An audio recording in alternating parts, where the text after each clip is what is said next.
everybody. Welcome to Technique Tuesday here at A Cherry on Top. So I am Sarah, and I'm going to be one of the design team members here at A Cherry on Top. And this month's theme is memory planning. So this is my second year memory planning. There are lots of ways to do this. There's no right way, there's no wrong way, and all of the design team members that are participating this month are going to show and share with you how they go ahead and memory plan. So for me, I use a happy planner. I use the big happy planner.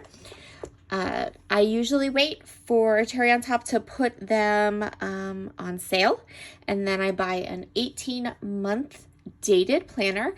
And then what I do is I take out 6 months of the pages. I do this because sometimes they get bulky, right? And I want to be able to have lots of space and room. And I find that the best way is to either go ahead and get an 18-month planner and just take out the extra pages, or I need to get expander rings. So that's my format. I'm just going to kind of flip through here and show you. Got some schmutz on it there. A couple of my spreads. This is my second year memory planning, and I love to do it. I have a couple of process videos over on my channel, but definitely check out the rest of the design team. They're going to be coming up with more memory planner spreads and sharing what they do in their memory planners.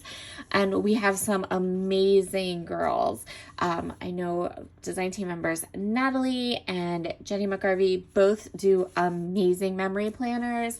I know Jess, part of the ownership at A Cherry on Top, does amazing design team planners. So definitely look out.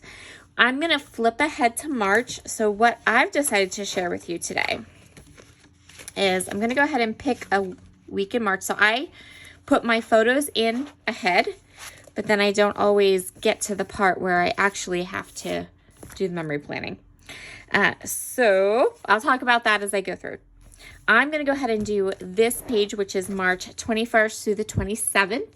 2022. My reason for choosing this page to work in is because I went away to a crop, and I think this is the perfect week to document using simple stories. Let's Get Crafty collection from the shop. So that's my plan. I have my Let's Go Crafty collection. I have my week picked. And so now we can just go ahead and get to creating. So I always start with my papers. That's just my routine.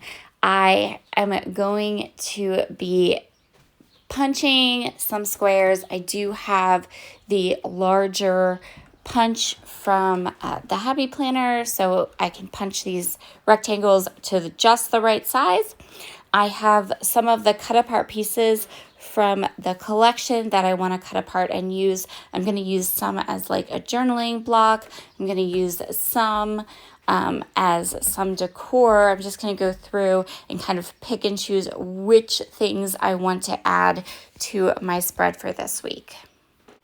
I'm also going to go ahead and fussy cut this little chair, and I'm going to fussy cut another like word phrase from one of the cards. This is a great way to use cut apart pieces and your cards not in a traditional 3x4 way, and it's a great way to get some smaller icons that will fit just perfectly on a memory planner spread. I am going to go ahead and kind of layer these two pieces up. I'm going to try to put this rainbow tag in this spread. This rainbow tag is so cute, and I so wanted to use that, but I don't know if it was just the space I had in that area or what, but I felt like it was just too big, and it wasn't fitting nicely. So I think I end up kind of putting it back in and use it for another day. I'm also looking very closely at my scraps. Memory planning is a great way to use up scraps. Small scraps that you would normally maybe just pitch will work perfectly in kind of these smaller type of boxes and areas. There is no right or wrong way to memory plan. For me, I want pictures and stories, and then I also want my plans. So I have a functional planner, the planner that has the to-do lists, everything that's going on during the day, those types of things. And then what I do is I take that functional planner and I add some of the things to that area. Now, not everything. I pretty much toss the to-do lists, but things like activities, things my boys are doing that maybe they won't be doing forever, those kinds of things. Also, with regard to photos, I document different photos in my memory planner than I do in my traditional scrapbooking. For example, big events like this where, I got my nails done and I was packaging sequins and teaching, I don't want to do a 12 by 12 scrapbook page on that. I don't want to do I don't want to do 3 or 4 or 5 scrapbook pages, one crop. So I've already chosen the photos that are going to go in the memory planner, and then I might have 1 or 2 pages in my traditional 12 by 12 scrapbook, but that's it.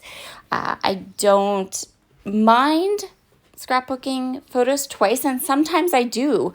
But for the most part, my memory planner is for the tiny little details, my craft projects, the things I'm watching, the things I'm reading. I was having some health issues this week. I had to go to the hospital, and I snapped a photo of me at the hospital. Stuff like that. I keep it to I keep 2 different types of memories between my scrapbook pages and my memory planner pages. And they do overlap occasionally. I think there's 2 photos from the crop that I did end up scrapbooking as a 12 by 12 layout. But for the most part, it's different types of memories. I am going to go in with these labels now and pop them into where I need my plans to be. It is pretty important to me that the photos and the labels and the plans all go on the correct day.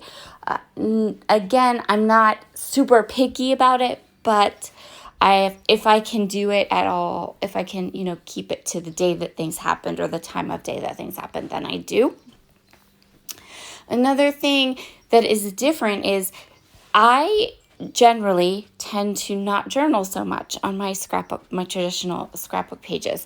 I don't know why. I guess I love the creativity of the 12 by 12 and 8.5 by 11 scrapbook pages, and I don't always feel like they lend themselves to adding journaling. I always date everything, don't always add journaling.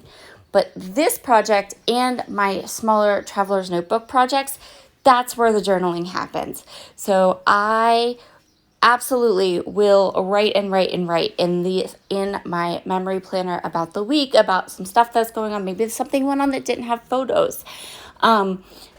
I will write in my traveler's notebook spreads as well. But for my scrapbook pages, I tend to view them more as a creative, fun outlet, and I don't always journal in them. This is where you'll find all the journaling and all the writing. I always like to add a little bit of stamping to all of my spreads.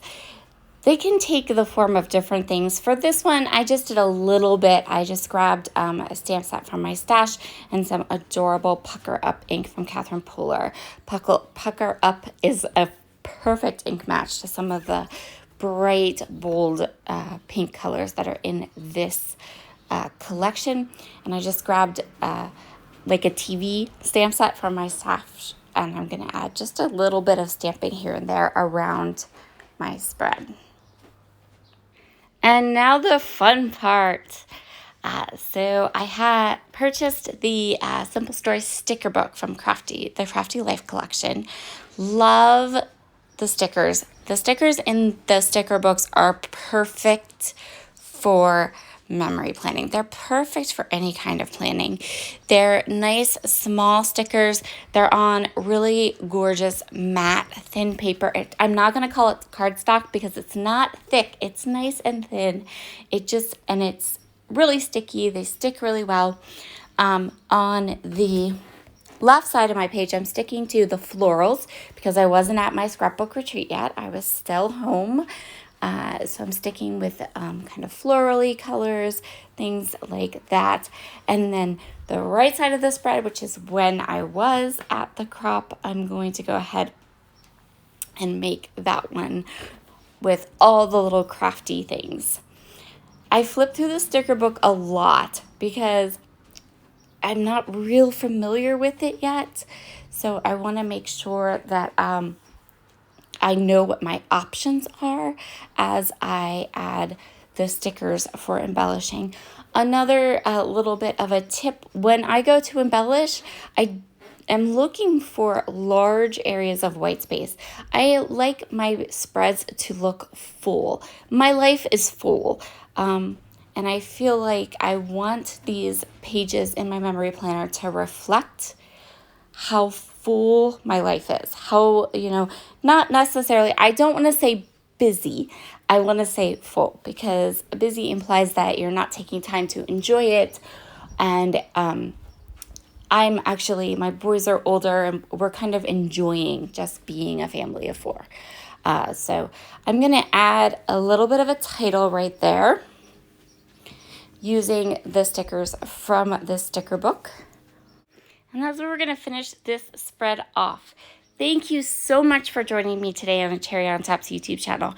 If you are interested in more memory planning videos, I have a whole playlist with lots of memory planning inspiration over on my personal channel.